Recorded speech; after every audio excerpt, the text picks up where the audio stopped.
बात बहुत पुरानी है। एक गांव में एक परिवार सुखी से अपना जीवन व्यतीत कर रहा था। उस परिवार में केवल पति पत्नी थे। समय बीतता गया, उसके घर में कोई बच्चा पैदा नहीं हुआ, इसलिए हमेशा पति पत्नी दुखी रहते थे। लेकिन कुछ समय बाद धीरे धीरे समय चक्र बदल गया। एक दिन उसकी माँ के पति को ऐसी बीमारी हो गई कि वह बिस्तर पर लेटने के बाद फिर से उसने उठने की क्षमता खो बैठा। शायद उसे कैंसर था, इसलिए काफ़ी दुबला-पतला एवं कमज़ोर हो गया।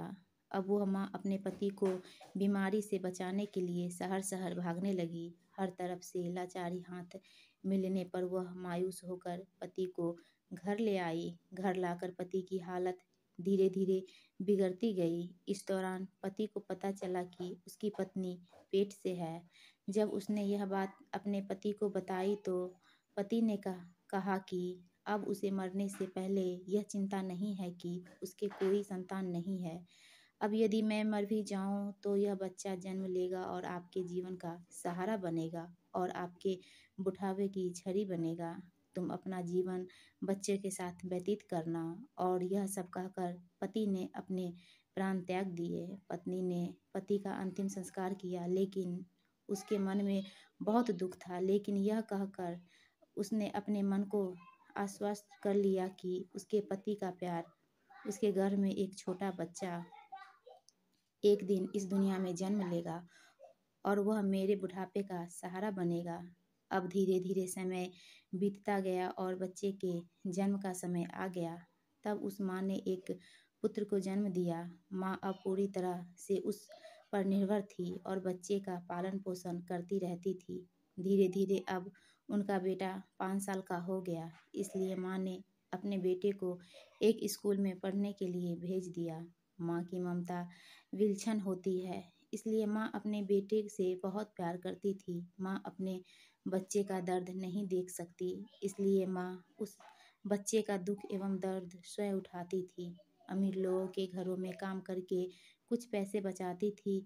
वह बेटे की हर मांग पूरी करती थी। धीरे धीरे बेटा बड़ा हुआ और उसने उसे गांव से बाहर शहर में पढ़ने के लिए भेज दिया। बेटा भी मन लगाकर पढ़ाई करने लगा और एक दिन वह एक बड़ा अधिकारी बन गया। जब माँ को इस बात का पता चला तो वह बहुत खुश हुई कि उसके जीवन के सभी संकट अब उसके बेटे द्वारा काट दिए जाएंगे। बेटा अब गांव से दूर रहने लगा और आत्मविश्वास से अपना काम करने लगा। अब उसकी माँ गांव में अकेली रह गई थी। धीरे धीरे समय बीतता गया। नौकरी को अधिक समय देने के कारण बेटा का अपनी माँ के प्रति लगाव भी कम होता गया और वह अपनी माँ को लगभग भूल चुका था। उसे वहाँ एक लड़की से प्यार हो गया। जब उसने लड़की को अपनी माँ के बारे में बताया तो लड़की ने कहा कि अगर वह यह सब बात अपनी माँ को बताएगा तो वह हमारी शादी के लिए तैयार नहीं होगी। इसलिए उसने बिना अपनी माँ को बताए शादी कर ली और लड़की ने अपने माता पिता से मिलकर शादी कर ली। अब वह बेटा अपनी पत्नी के प्यार में इतना फंस गया कि वह अपनी माँ के सारे कष्ट भूल गया। जब उसकी माँ को इस बात का पता चला तो उसे बहुत दुख हुआ, लेकिन वह यह सोचकर माँ अपने मन को समझा लेती कि एक दिन उसका बेटा जरूर आएगा। समय बीत रहा था और माँ की भी अब बूढ़ी हो रही थी। गांव के लोग भी उसे कहने लगे कि इसका बेटा अब कभी नहीं आएगा, लेकिन उस माँ के मन में उम्मीद थी कि एक दिन उसका बेटा जरूर आएगा। उधर बेटा पत्नी के प्यार में फंसकर माँ को पूरी तरह भूल चुका था। यहाँ धीरे धीरे माँ की इतनी बूढ़ी हो गई कि माँ को चलने फिरने में परेशानी होने लगी। फिर एक दिन उसने गांव के लोगों को बुलाकर एक पत्र लिखा और उसे अपनी अलमारी में सुरक्षित स्थान पर रख दिया और माँ के लोगों और गांव के लोगों से कहा कि जब उसका बेटा आए तो उसे यह पत्र दे देना। और बूढ़ी माँ एक दिन अपने बेटे की याद में गुजर गई। इधर एक दिन किसी बात को लेकर उसके बेटे और उसकी पत्नी का झगड़ा हो गया और उसकी पत्नी ने उसे हमेशा के लिए छोड़ दिया। अब बेटे को अपनी माँ की याद आई और एक दिन वह गांव आया।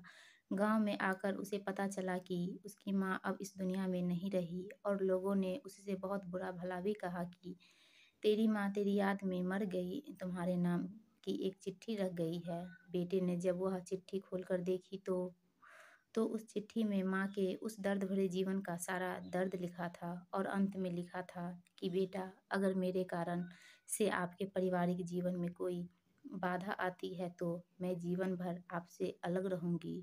अब बेटे को अपनी माँ के प्यार का एहसास हुआ और उसने अपनी गलती का पश्चाताप किया। कैसे माँ का साथ जीवन में अनमोल होता है, क्योंकि माँ का प्यार स्वार्थ रहित होता है। दोस्तों, एक माँ की ममता के बारे में कुछ नहीं कहा जा सकता। माँ का प्यार निस्वार्थ प्यार होता है और बाकी सभी भाई बहन का प्यार भी स्वार्थ से अछूता नहीं है। माँ एवं पिता के अलावा दूसरे लोग किसी न किसी स्वार्थ से प्यार करते हैं।